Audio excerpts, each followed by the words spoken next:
నమస్తే,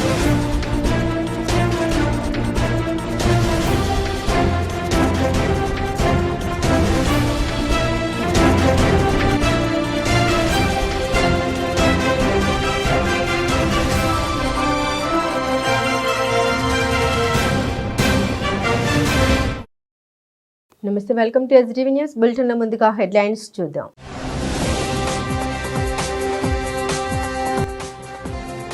రాష్ట్రంలో coworking space, cyberhood working space అభివృద్ధిపై సీఎం చంద్రబాబు సమీక్ష. చదువుకున్న మహిళలు గృహిణులుగా ఇళ్లలో మిగిలిపోకూడదన్న సీఎం.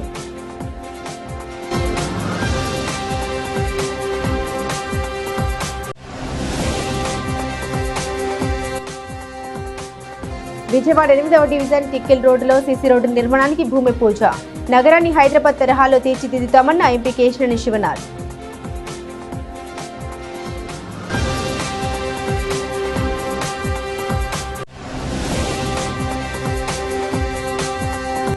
భారతీనగర్లో నూతన రోడ్డు నిర్మాణానికి మంత్రి కొల్లు రవీంద్ర శంకుస్థాపన. విజయవాడ నగరాన్ని అత్యంత సుందరంగా తీర్చిదిద్దేందుకు సీఎం కృషి చేస్తున్నారని వెల్లడి.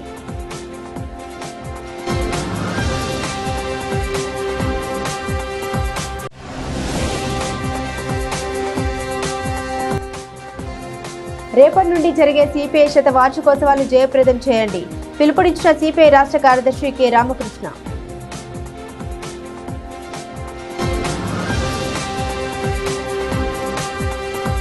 రాష్ట్రంలో co working space, cyberhood working space అభివృద్ధిపై ముఖ్యమంత్రి చంద్రబాబు నాయుడు మంగళవారం సచివాలయంలో సమీక్ష చేశారు. Co working space, work from హోంతో మానవ వనరుల సమర్థ వినియోగం జరుగుతుందని ముఖ్యమంత్రి చంద్రబాబు అన్నారు.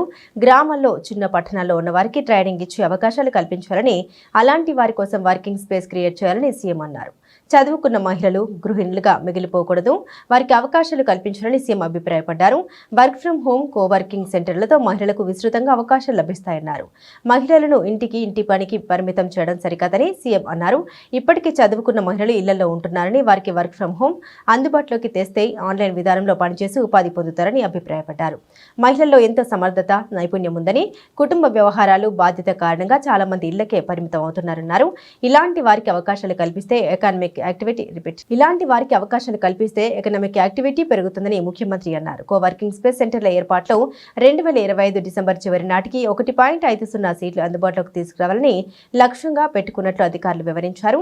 ఒక్కో సీటుకు 50 నుండి 60 చదరపు అడుగుల విస్తీర్ణం అవసరమని, ప్రభుత్వ, ప్రైవేట్ భవనాల్లో ఈ వర్కింగ్ సెంటర్లు ఏర్పాటు చేస్తామని అధికారులు తెలిపారు. ప్రోడక్ట్ మీరు చూస్తే సాయిల్ టెస్టింగ్ కూడా, soil health, plant health, crop yield కూడా తయారు చేసే పరిస్థితికి వచ్చారు. వేరియస్ అప్లికేషన్స్ ఉన్నాయి. విల్ టాక్ ఇలాంటి వండర్ఫుల్ అకేషన్లో గుర్తుంటుంది 11వ తారీఖున కలెక్టర్స్ కాన్ఫరెన్స్. అదే రోజున గూగుల్తో MOU చేశాం. This is historic moment. That is a good news. మీకే కాకుండా రాష్ట్రానికి కూడా, రాష్ట్రం నుండి యువతకు కూడా. Andhra Pradesh is a mission approach తీసుకోవాలనుకుంటున్నాం. Every month, second Saturday, we will announce as Swachh Andhra Pradesh Day. All of us will work only for that purpose. No garbage, no everywhere. ఏమేం చేయాలని ఒక ప్రోగ్రామ్ తీసుకుంటాం.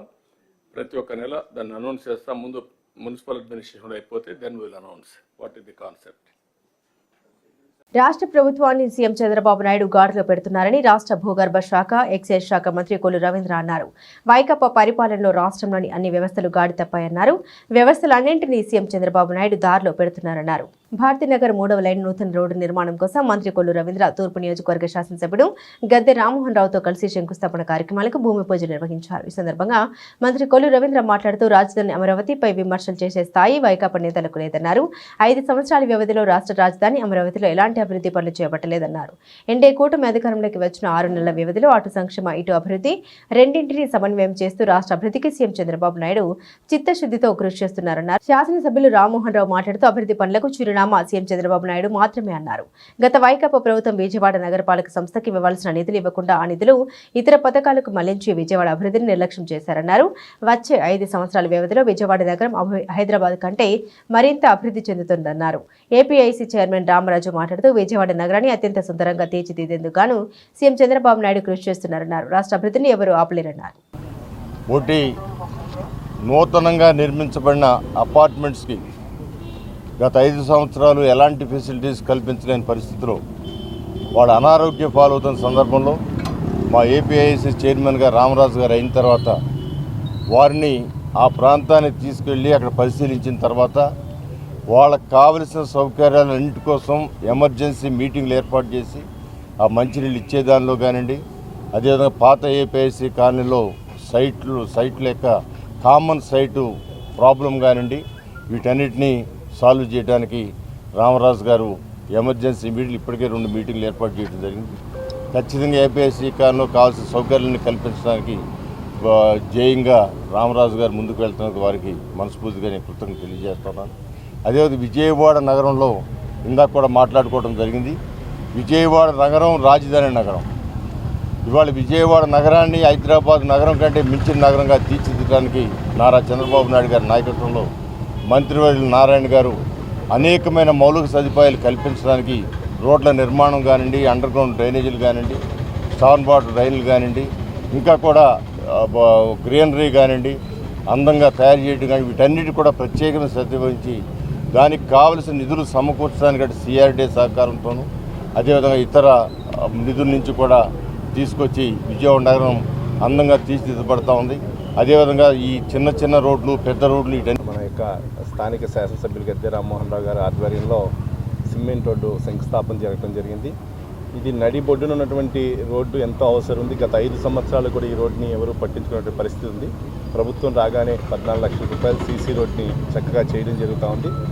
అదేవిధంగా గౌరవనీయులు ఉన్నటువంటి స్థానిక ఎంపీ గారు కూడా అదేవిధంగా గద్దె రామ్మోహన్ రావు గారు ఎమ్మెల్యే గారు ఇద్దరు కూడా మంత్రి గారు అందరూ కూడా ఏపీఐసీలకు సంబంధించినటువంటి ఏదైతే ఇబ్బందులు ఉన్నాయో మరి అన్నీ కూడా ఏపీఐసీ దృష్టికి తీసుకురావడం. గత నెల రోజుల నుంచి వారానికి 4 పర్యాయాలు స్వయంగా గద్దె రామ్మోహన్ రావు కానీ ఎంపీ గారి పర్యవేక్షణలో అక్కడ ఉన్నటువంటి హౌసింగ్ సంబంధించి అపార్ట్మెంట్స్ కానీ అదేవిధంగా అక్కడ ఉన్నటువంటి హౌసింగ్ కాలనీ ఏదైతే గత 50 సంవత్సరాల క్రితం కట్టినటువంటి హౌసింగ్ కాలనీ శిథిలావస్థకు వచ్చి ఆ స్లాబ్లన్నీ కూడా పెచ్చుల కింద కింద పడిపోయే పరిస్థితి కనపడతా ఉంది. అవన్నీ కూడా పునర్నిర్మాణం చేసుకోవాలంటే టెక్నికల్గా కొన్ని గౌరవనీయులు పెద్దలు గద్దె రామ్మోహన్ గారి నాయకత్వంలో ఈరోజు పలు అభివృద్ధి కార్యక్రమాలకి ఈరోజు ఈస్ట్ కాన్స్టిట్యున్సీలో చేయటం జరిగింది.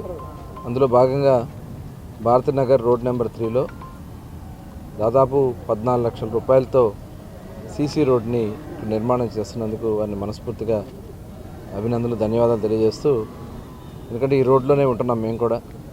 చాలామంది వచ్చి చూసినప్పుడు అడిగేవాళ్ళు, కానీ అడగకుండానే ఇవాళ మరి రామ్మోహన్ గారు కానీ సాంబశివరావు కానీ ఈ రోడ్డు వేస్తున్నందుకు వారికి ప్రత్యేక ధన్యవాదాలు తెలియజేస్తా ఉన్నాను. ఇవాళ మనం చూస్తే విజయవాడ మహానగరాన్ని లాస్ట్ గవర్నమెంట్లో తీవ్రంగా వాళ్ళు నిర్లక్ష్యం చేశారు. ఆ నిర్లక్ష్యమే మొన్న వరదలకు కారణం.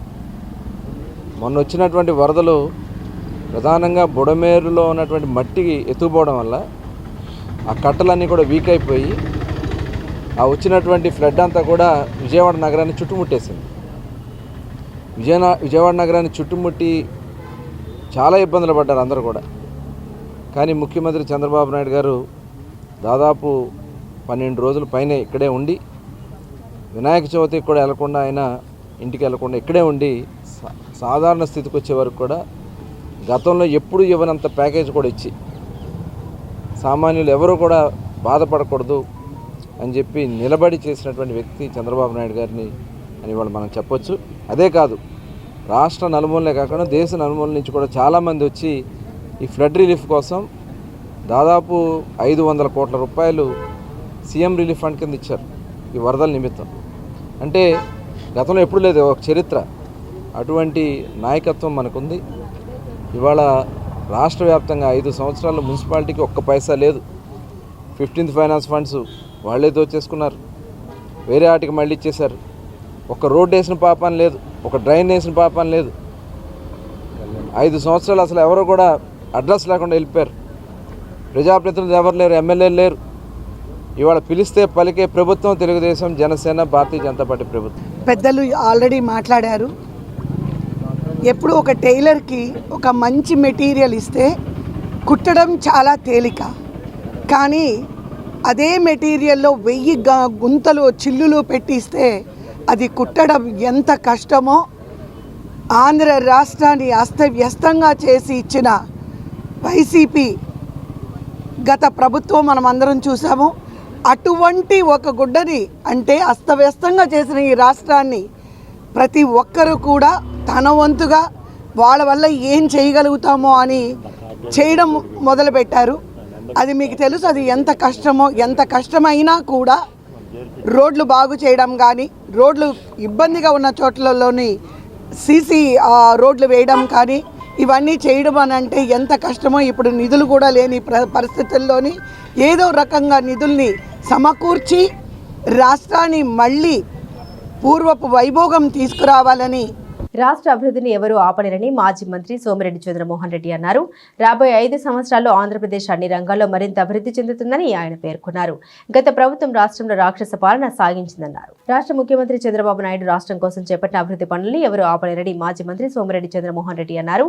భవిష్యత్తులో హైదరాబాద్ కంటే ఆంధ్రప్రదేశ్ గొప్పగా అభివృద్ధి చెందే విధంగా అన్ని రకాలైన ప్రణాళికలు, నిధులు తదితర వాటన్నిటినీ సీఎం చంద్రబాబు నాయుడు, మంత్రి నారాయణ తదితరులను సిద్ధం చేశారన్నారు.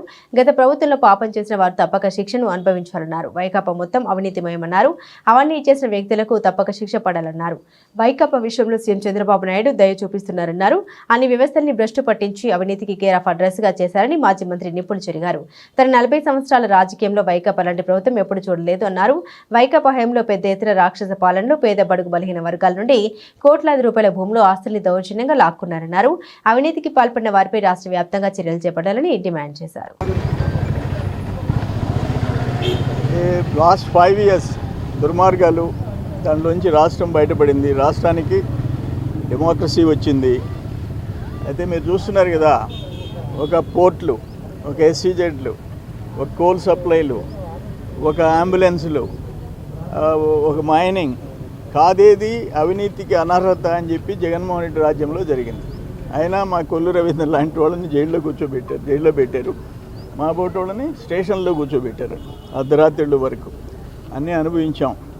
ఈరోజు వాళ్ళ పాపాలు పండే. మేము కూడా ఏం కోరుతున్నామంటే, కూటమి ప్రభుత్వం, మా నాయకుడిని చంద్రబాబు నాయుడు గారిని, మీరు సాఫ్ట్గా ఉండబాకండి. వాళ్ళు చేసిన దౌర్జన్యాలు, దుర్మార్గాలు, పేదోళ్ళ భూములు లాక్కోవటం, వాళ్ళని జైళ్ళల్లో పెట్టడం, ఇటువంటివి మనం మా 40 years, మా 40 ఏళ్ల చరిత్రలో ఇటువంటి ఎప్పుడు చూడలే. లాస్ట్ 5 years నేర చరిత్ర. అందుకని తప్పులు చేసిన వాళ్ళు అనుభవించాలా, దాంట్లో రాజీ వద్దు. మీ సాఫ్ట్ నేచర్ మా చంద్రబాబు నాయుడు గారికి పోనీలే అయ్యో పాపం అనేది వద్దని చెప్తున్నా.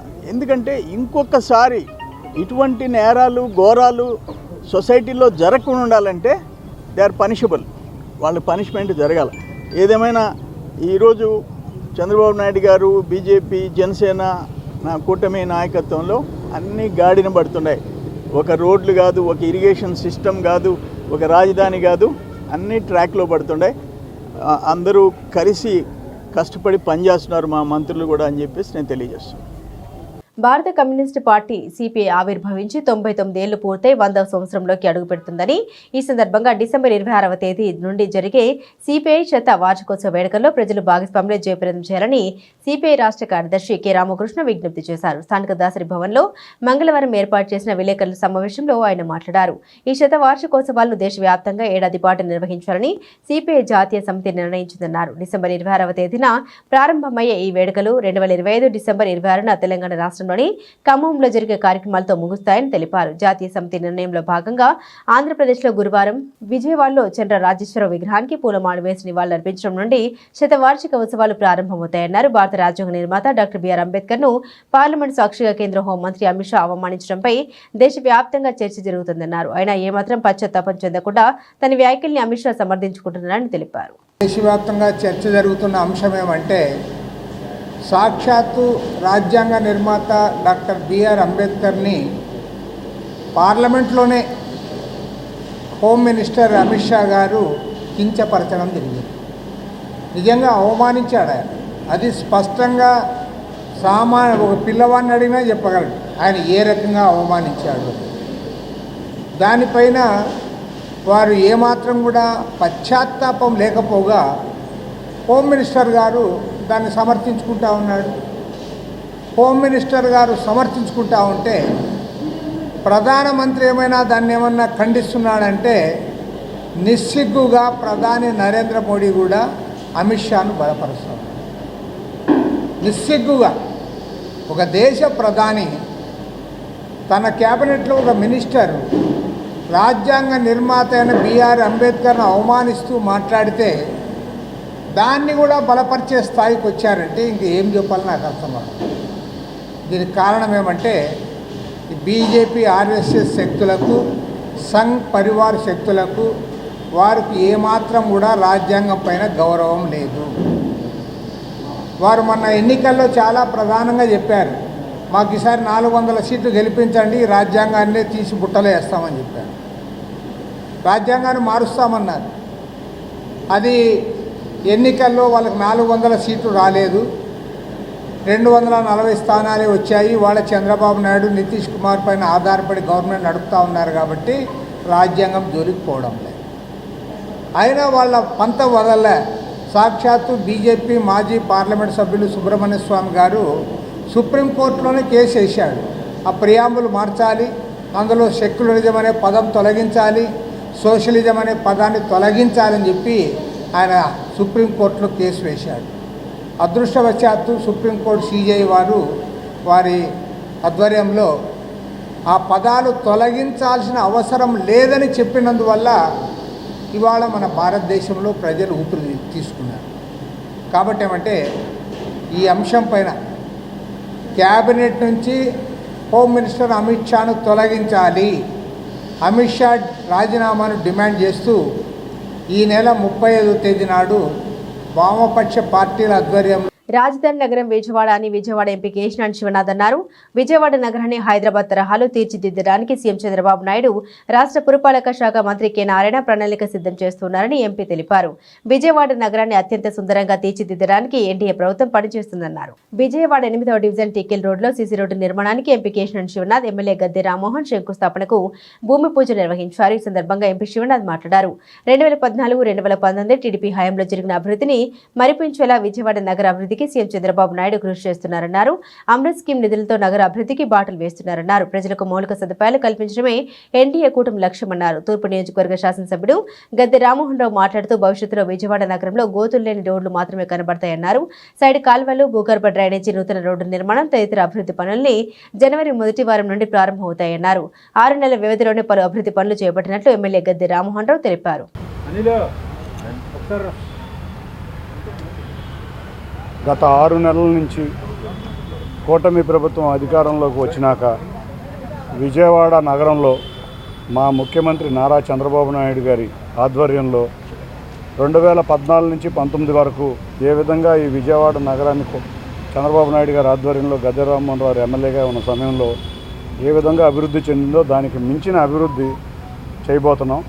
గత 6 నెలల నుంచి మీరు చూస్తే విజయవాడ నగరంలో ఉన్న చాలా చోట్ల రోడ్లు కానీ, డ్రైన్లు కానీ, ఎస్టీపీలు కానీ వాటి మీద మేము నిరంతరం పనిచేస్తున్నాం. వరద బాధిత ప్రాంతాల నుంచి కూడా ఈ చుట్టుపక్కల వరద కూడా చాలా ఇబ్బంది పెట్టింది. వాటిని పరిష్కరించడానికి కూడా రేపు అమృత్ స్కీమ్లో విజయవాడకి టోటల్గా డిపిఆర్ రెడీ చేయడం జరిగింది. డ్రైనేజీలకు కానీ, ఎస్టీపీలకు కానీ వీటన్నిటికీ కూడా కేంద్ర ప్రభుత్వ సహాయంతో విజయవాడ నగరం స్వరవేగంగా అభివృద్ధి చెందుతుంది. విజయవాడ నగరానికి కావాల్సిన మౌలిక వసతులన్నీ కల్పించే విధంగా కృషి చేయబోతున్నాం. ఎప్పుడూ కూడా గద్దె రామ్మోహన్ రావు ఆధ్వర్యంలో ఏ అధికారంలో ఉన్నా ప్రతిపక్షంలో ఉన్నా నిరంతరం వారు ప్రజలతోనే ఉంటా, ప్రజల సమస్యలు చేసుకుంటా, ప్రజల సమస్యలను పరిష్కరించడంలో కృషి చేస్తారు.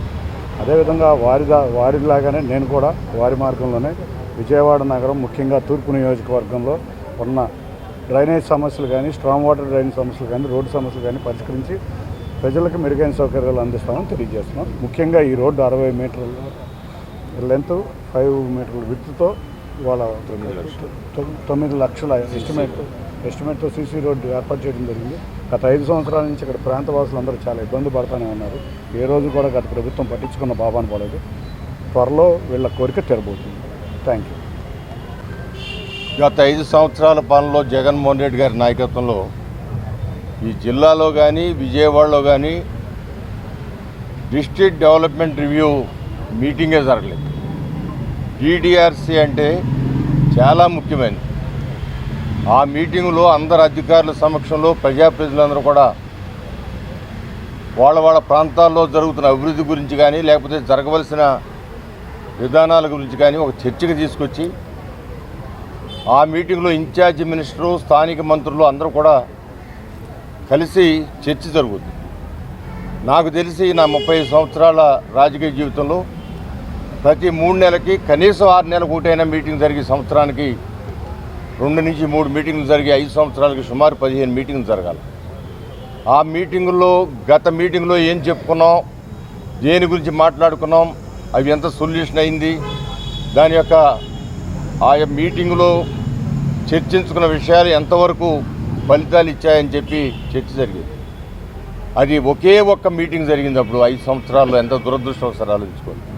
ఇవాళ ఈ 5 నెలల్లోనే ఎంపీ గారు డెవలప్మెంట్ కమిటీ మీటింగ్ ఒకటి పెట్టారు. తర్వాత DDRC ఇన్ఛార్జ్ మినిస్టర్ గారు ఒక మీటింగ్ పెట్టారు. అవి కాకుండా ఇంటర్నల్గా ప్రజాప్రతినిధితో కలిసి మీటింగ్ పెట్టుకుని మన ప్రాంతాల్లో ఏ అవసరాలు ఉన్నాయి, ఇక్కడ చేయవలసింది ఏదండి. అదే విధానంలో విజయవాడ నగరంలో గత 5 సంవత్సరాలు సిల్ట్ అనేది ఎక్కడ తీగిపోవటం వల్ల చిన్నపాటి వర్షానికి సైతం రోడ్ల మీద నీళ్ళు వచ్చే పరిస్థితి ఉంది. ఈ రోజున మొత్తం సిల్ట్ తీసే కార్యక్రమం, అండర్ గ్రౌండ్ డ్రైనేజ్ క్లీన్ చేసే కార్యక్రమం, ఇవన్నీ చేయటం వల్ల కొంచెం తగ్గుతూ ఉన్నాయి. అంటే అభివృద్ధి మీద ఏమాత్రం శ్రద్ధ లేకపోవటం వల్ల నష్టపోయేది ప్రజల దగ్గర నుంచి అత్యధిక పన్నులు వసూలు చేసి వాళ్ళకి సర్వీస్ చేయని స్థితిలో ప్రజలు అన్ని రకాలుగా ఇబ్బందులు పెట్టిన ఆ ప్రభుత్వం ఈ రోజున మంత్రి నారాయణ గారు కానీ, ముఖ్యమంత్రి నారా చంద్రబాబు నాయుడు గారు వీళ్ళిద్దరి ఆధ్వర్యంలో విజయవాడ నగరాన్ని రూపురేఖలు మార్చడానికి ప్రణాళికలు వేస్తూ ఉన్నారు. నిన్న నారాయణ గారు చెప్పడం జరిగింది, సుమారు 1000 కోట్ల రూపాయలతో విజయవాడ నగరాన్ని రాజధాని నగరంగా దాని అందాలు తీర్చిదిద్దుతామని కూడా చెప్పడం జరిగింది. ఏదేమైనా కూడా రేపు జనవరి నుంచి ప్రారంభమయ్యే పనులు భవానీలకు సేవ చేస్తే సాక్షాత్తు శ్రీ కనక దుర్గమ్మకు సేవ చేసినట్లేనని జనసేన నేతలు సామినేని ఉదయ్ భాను శంకర్ పేర్కొన్నారు. సాధ్యమైనంత వరకు తోటి వారికి సహాయపడేందుకు రాజకీయాలకు అతీతంగా అన్ని పార్టీ నేతలు రావాలని వారు పిలుపునిచ్చారు. పాత బస్తీ Chittinagar centre, colour hospital centre తదితర సెంటర్లో జనసేన కార్యకర్తలు భవానీలకు 5 రకాల పండ్లు, అల్పాహారం పంపిణీ కార్యక్రమం ఏర్పాటు చేశారు. ఈ కార్యక్రమానికి ప్రత్యేక అతిథులుగా జనసేన నేతలు సామినేని ఉదయ్ భాను శంకర్ తదితరులు వీచేసి గిరి ప్రదక్షిణ చేస్తున్న భవానీలు అమ్మవారి భక్తులకు 5 రకాల పండ్లు, 2 రకాలైన అల్పాహారాలను అందజేశారు. ఈ సందర్భంగా వారు మాట్లాడుతూ గిరి ప్రదక్షిణ చేస్తున్న భవానీలకు సేవ చేస్తే సాక్షాత్తు కనకదుర్గమ్మకు సేవ చేసినట్లేనన్నారు. రాజకీయాలు అతీతంగా ప్రతి సంవత్సరం 41 రోజుల పాటు దీక్ష పాటించిన భవానీలకు సేవ చేయడం పూర్వజన్మ సుకృతమన్నారు. 10,000 మంది భవానీలకు పైగా జనసేన నేతలు పంపిణీ కార్యక్రమం నిర్వహించారు. ఈ సందర్భంగా ప్రత్యేక అతిథులు అమ్మవారి చిత్రపటానికి పూజ కార్యక్రమాలు నిర్వహించిన తర్వాత ఈ పంపిణీ కార్యక్రమం ప్రారంభించారు.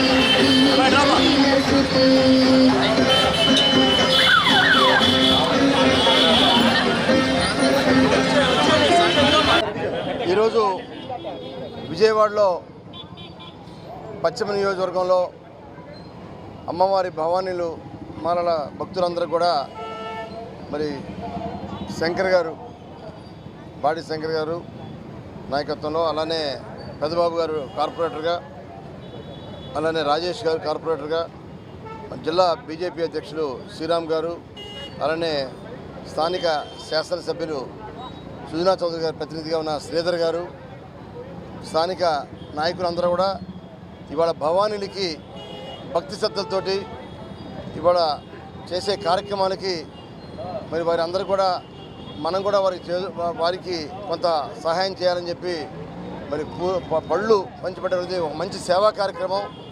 మరి శంకర్ ఈరోజు ప్రత్యేకంగా మమ్మల్ని అందరూ కూడా పిలిచి కార్పొరేటర్స్ అనేది నాయకులు, బీజేపీ నాయకులు, జిల్లా అధ్యక్షుల వారిని నన్ను కూడా పిలిచి, అలానే శాసనసభ్యుడిగా ప్రతినిధిగా ఉన్న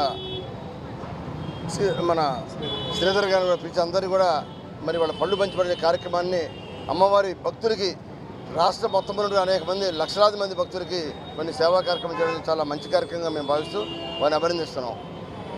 గత వైసీపీ హయాంలో నిబంధనలకు వ్యతిరేకంగా అడ్డగోలుగా చేరిన వారిలో 410 మంది ఉద్యోగుల్ని అతి త్వరలో తొలగిస్తున్నట్లు AP fibre net chairman GV Reddy తెలిపారు. ఆయన కార్యాలయంలో విలేకరుల సమావేశం నిర్వహించారు. ఇలాంటి నియామక పత్రాలు, ఉద్యోగానికి సంబంధించిన క్వాలిఫికేషన్ లేని వారు, విధుల పట్ల నిర్లక్ష్య వైఖరిగా ఉన్నవారు తదితరులను తొలగిస్తున్నామన్నారు. న్యాయపరమైన అంశాలను పరిగణలోకి తీసుకుని ఈ కార్యక్రమం చేపట్టామన్నారు. అక్రమ నియామకాల వల్ల ప్రభుత్వ సంస్థకు లక్షల రూపాయల నష్టం వాటిల్లిందన్నారు. నెల రోజుల తర్వాత సుమారు 200 మంది ఉద్యోగుల్ని తొలగించేందుకు ప్రక్రియ ప్రారంభించామన్నారు. నిబంధనకు వ్యతిరేకంగా ఉద్యోగాలు ఇవ్వడం, వారికి జీతాలు చెల్లించడం తదితర అంశాలను పరిశీలించి ఈ వ్యవహారంలో సంబంధం ఉన్న అప్పుడే ప్రభుత్వ అధికారులు సంబంధిత సెక్షన్లు చెందిన ఉద్యోగులందరిపై చర్యలు తీసుకుంటామన్నారు. అవసరమైతే తొలగించే ఉద్యోగుల నుండి సంస్థ చెల్లించిన జీతాలను కూడా రికవరీ చేస్తామన్నారు. అప్పుడు ప్రెస్ మీట్ పెట్టినప్పుడు కొన్ని విషయాలు ఆ రోజు చర్చించడం జరిగింది. ఈరోజు ముఖ్యంగా టు ది పాయింట్కి వచ్చేస్తున్నాను. ఈరోజు ఈ ప్రెస్ మీట్ యొక్క ముఖ్య ఉద్దేశం ఏంటంటే ఈ సంస్థలోని ఉద్యోగుల గురించి. 2016లో ఈ సంస్థ 2015 అక్టోబర్లో కంపెనీ ఇన్కార్పొరేట్ అయిన తర్వాత 16-19 మధ్యలో ఆ రోజు ఇంతకుముందు ప్రెస్ మీట్లో కూడా చెప్పడం జరిగింది. మొత్తం 108 మంది ఉద్యోగులతోటి ఈ సంస్థ నడపడం జరిగింది. 2016-19 మధ్యలో 108 మంది ఎంప్లాయీస్ తోటి ఆ రోజు 10 లక్షల కనెక్షన్స్ కావచ్చు, దాదాపు మా స్టేట్ ఫైబర్ నెట్కి సంబంధించి ఒక 24,000 కిలోమీటర్లు వేయటం కావచ్చు, లేకపోతే మిగతా అన్ని అడ్మినిస్ట్రేటివ్ ఆస్పెక్ట్స్ కావచ్చు, మొత్తం 108 మంది ఎంప్లాయీస్తో ఆ రోజు ఉద్యోగస్తులతో మేము సంస్థ నడిపితే, తర్వాత వచ్చిన వైసీపీ ప్రభుత్వం 2019 నుంచి 2024కి మధ్యలో ఆ 108 కాస్త దాదాపు మొన్న ప్రెస్ మీట్లో కూడా చెప్పడం, దాదాపు 1300 చిలుకు 1360 మంది దాకా ఎంప్లాయీస్ని అపాయింట్మెంట్ చేయడం జరిగింది. అయితే అంతమందిని చేసినా కూడా ఫలితం ఏంటంటే దాదాపు ఈరోజు 2160 కోట్ల రూపాయల అప్పుల్లో ఉంది. 1260 కోట్ల రూపాయలు బ్యాంకుల నుంచి తెచ్చిన అప్పు మీకు తెలుసా. కాంట్రాక్టర్లకు, సప్లయర్స్కు అప్పు ఈ సంస్థ ఈరోజు 900 కోట్ల రూపాయలు బాకీ పడింది. ఏం చేశారని 900 కోట్లు? ఆల్రెడీ డ్రా చేసిన అమౌంట్ కొంత, ఇది ఇంకా బాకీ పడిందంటే ఏం చేశారని 900 కోట్లు? ఇంతమంది ఉద్యోగస్తులను ఏం పని చేశారు? మరి ఇంత పని చేస్తే ఈ సంస్థ ఈ పరిస్థితికి ఎందుకు వచ్చింది? మొన్న కూడా చెప్పాను, ఈ సంస్థ దివాలా అంచులో ఉందని. 2019లో బ్రహ్మాండంగా వెలుగొందుతున్నటువంటి సంస్థ ఒక 5 సంవత్సరాల్లో ఇంతమంది ఉద్యోగస్తులను దివాలా అంచుకి ఎందుకు వచ్చింది? ఇదిగో ఇలాంటి ఉద్యోగస్తులు ఉండటం వల్ల, వచ్చి పని చేయకపోవటం వల్ల. ఇది 410 మందిని తీసేస్తున్నాము. ఎవరైనా సరే ఏదో మేము అడ్డగోలకు తీసినామనుకుంటే, నేను ఇంకా ఒక ముక్క చెప్తున్నాను ఉద్యోగస్తులు కూడా, ఎవరైతే వాళ్ళందరినీ తొలగిస్తున్నాం మీ మీద ఇంకా ఎంతో మీరందరూ సరే తెలుసో తెలియక వచ్చారు, ఆ ఫార్మాలిటీస్ ఆ రోజున అధికారులు చేయాలి. జరిగింది ఒకటే చెప్తున్నాను, వాస్తవంగా చెప్పాలంటే మీ అందరి నుంచి రికవరీ పెట్టవచ్చు. శాలరీస్ ఎవరైతే తీసుకున్నారో మీరు పని చేశారా లేదా పక్కన పెడితే, మీకు ప్రాపర్గా అపాయింట్మెంట్ లేకుండా వచ్చారు, మీ అన్ని క్రెడెన్షియల్ చెక్ చేస్తే ప్రాపర్గా లేవు కాబట్టి ఇంకా ఎక్కువగా మాట్లాడితే మీ అందరి నుంచి రికవరీ పెట్టాల్సింది వస్తుంది, ఇంకా ఎక్కువ మాట్లాడితే కేసులు కూడా పెట్టాల్సింది వస్తుంది. సో మీరు ఎవరు కూడా గోల చేయాలని చూసినా, దీని తర్వాత ఏదైనా చేయాలని చూస్తే మేము తదుపరి చర్యలు తీసుకోవడానికి కూడా వెనకాడము. మీ వైపు తప్పు ఉంది, మేము ఆల్రెడీ చెప్పడం కూడా జరిగింది మీ అందరికీ ఇంటర్నల్గా కూడా.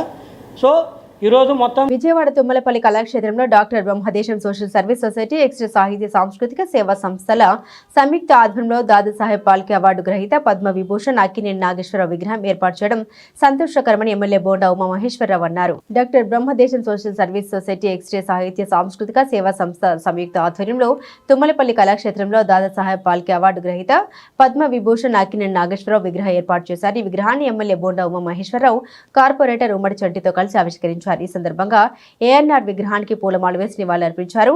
అనంతరం ఎమ్మెల్యే మాట్లాడారు. అక్కినేని నాగేశ్వరరావు చెత్త జయంతి సందర్భంగా విజయవాడలో విగ్రహం ఏర్పాటు చేయడం హర్షదాయకమన్నారు. తెలుగు సినిమా చరిత్రలో సువర్ణ అక్షరాలతో లిఖించబడిన వ్యక్తి అక్కినేని నాగేశ్వరరావు అని కొనియాడారు.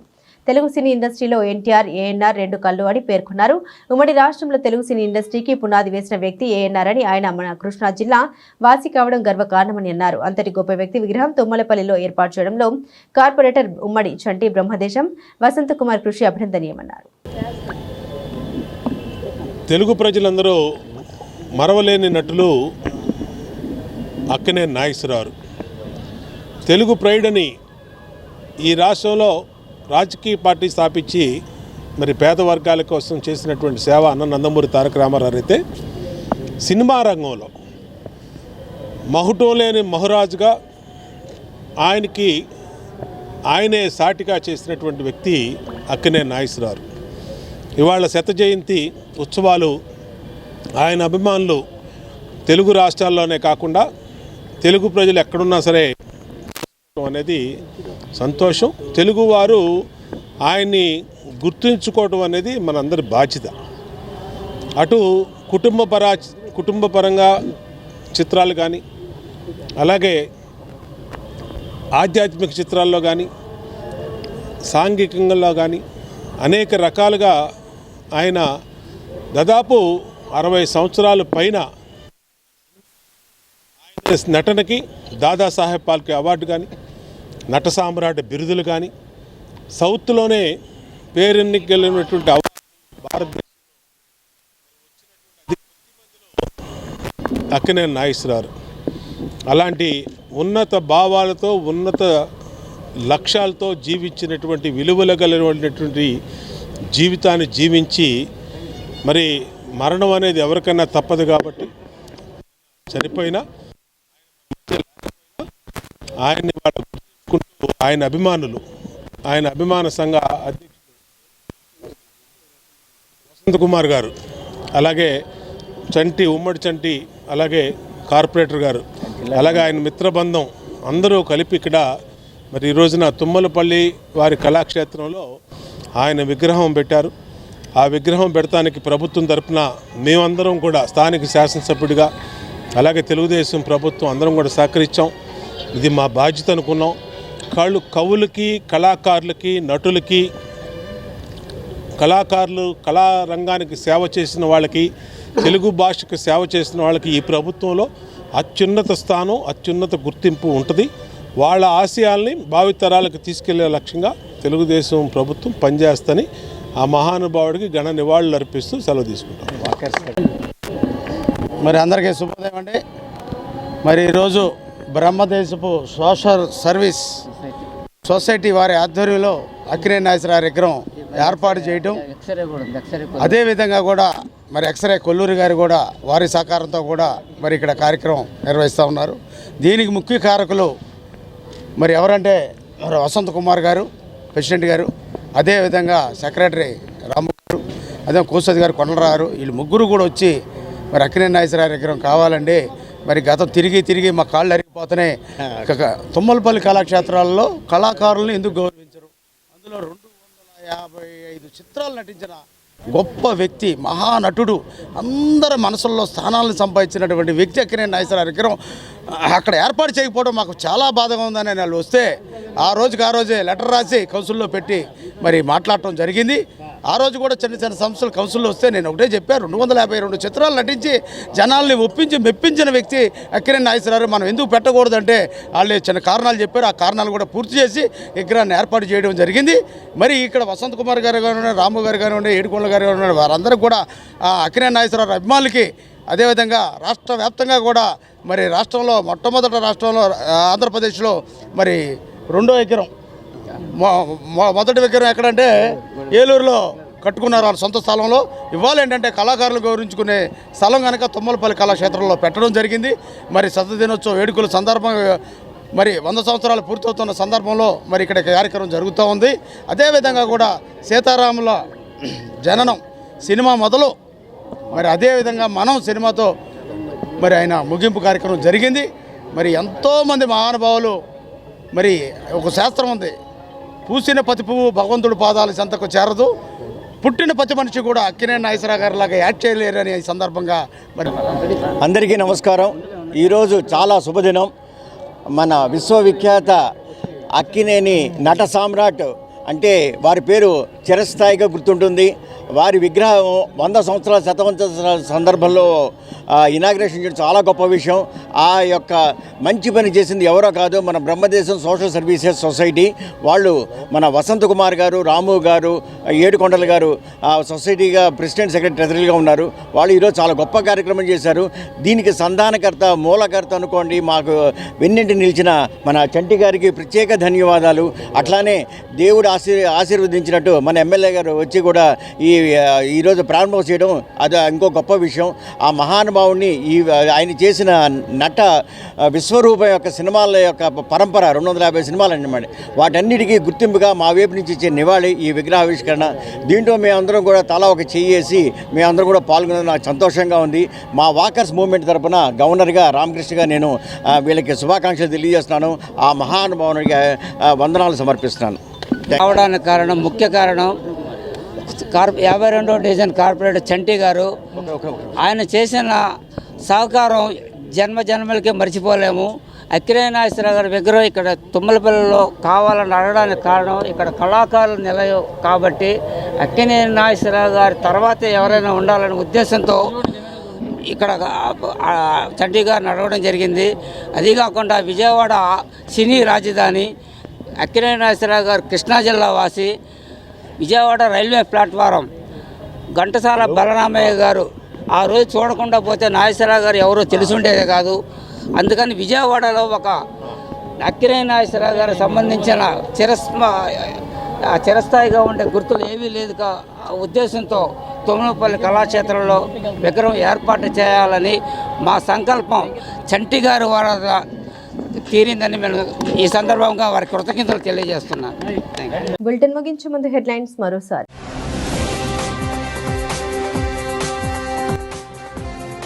రాష్ట్రంలో co working space, cyberhood working space అభివృద్ధిపై సీఎం చంద్రబాబు సమీక్ష. చదువుకున్న మహిళలు గృహిణులుగా ఇళ్లలో మిగిలిపోకూడదన్న సీఎం.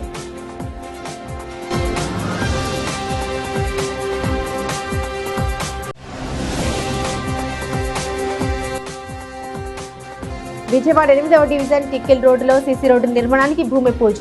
నగరాన్ని హైదరాబాద్ తరహాలో తీర్చిదిద్దుతామన్న ఎంపీ కేశినేని శివనాథ్.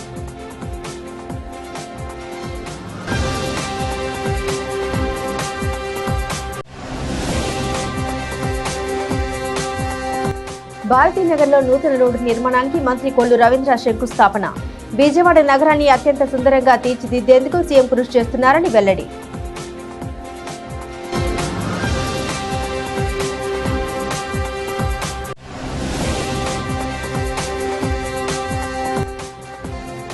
రేపటి నుండి జరిగే సిపిఐ శతవార్షికోత్సవాలు జయప్రదం చేయండి. పిలుపునిచ్చిన సిపిఐ రాష్ట్ర కార్యదర్శి కె రామకృష్ణ.